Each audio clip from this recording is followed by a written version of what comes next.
Hey, what's up, guys? Rob Anderson, Clean Power Wash, Salisbury, Maryland. Somebody was asking, what's a system? Hey, how do you get to the moon? Well, you build a rocket, duh, when you're hanging out with rocket scientists. Um, it can be daunting, and I think sometimes, as you know, as business owners and contractors, we do try to overcomplicate things.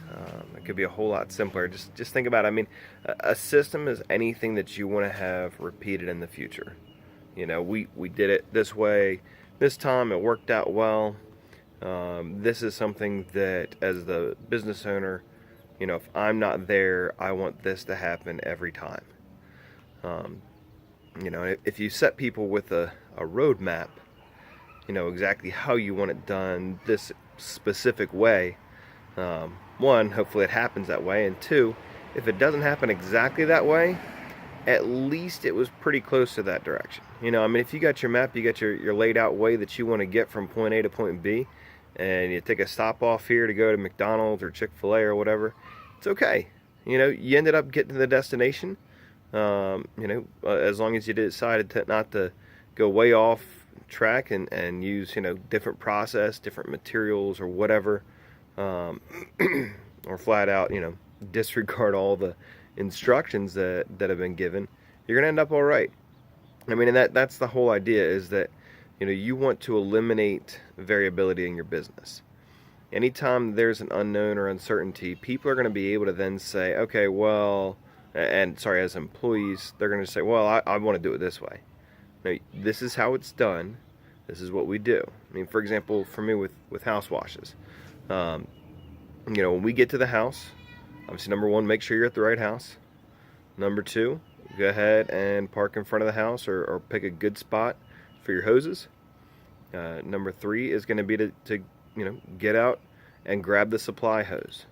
We're going to carry that supply hose all the way up till we're about 5 feet from the door, then knock on the door. Introduce ourselves to the customer, take them for a walk around, and then depending on if they need to go grab their shoes or whatever, I'll go ahead and hook up that hose to their spigot and let that start going. The biggest thing I want is I don't want to run out of water at that house. So once we do that walk around with the customer, point out, make sure everything's on the same page. Make sure we're all on the same page. Sorry, I had to pause there for a second. Get your before pictures. Make sure any documented damages or anything like that you've noticed during that process, that's already been covered, and then get to washing. Now, before we actually start washing, one other thing that I always tell the guys to do is to make sure we put out a sign. I want the sign there. Pretty much that's one of the first things that we're doing. Obviously, we want to make sure the customer is happy before we start doing anything, and that we're there and all. Get that sign out, do the washing. Now, when we're like 90% done, and depending on how much water we've got in the tank, then we'll go ahead and turn off the water, but do not disconnect from the house. It's never fun to finish a job or get near the end of the job and realize you only got 25 gallons of water in it, and now you got to undo the reel, which is a pain to have to reel it back again, and you really didn't save any time at the end of the day. Once you've got that last bit done, though, everything's finished.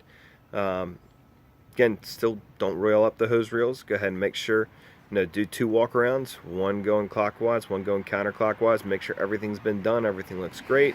Look for pieces, parts, whatever, pole, wand, surface cleaner. Make sure you got all that stuff. If you got a ladder, go ahead and put that, strap that on the truck, and then go ahead and do that walk around with the customer. While they're getting the check for you, if they didn't have that ready already, that's when you start, if it's 2 of you, have your helper go ahead and start reeling up the hose reels, get everything ready to go. Give the customer their, give them their receipt or invoice. We always give a $25 gift card for future use. Thank them for their time, and then roll out, get to that next job. We do always leave the sign unless the customer says something else. But again, that's just a real generic, basic idea of what a system would be. And then putting all that down either on paper, or you can make videos. The nice thing with paper, though, is that it does give you a paper trail. But also with videos, I think most people are going to be a little bit more visual and can kind of tune it out when they're reading. So anyways, hope that helps, guys. Thanks.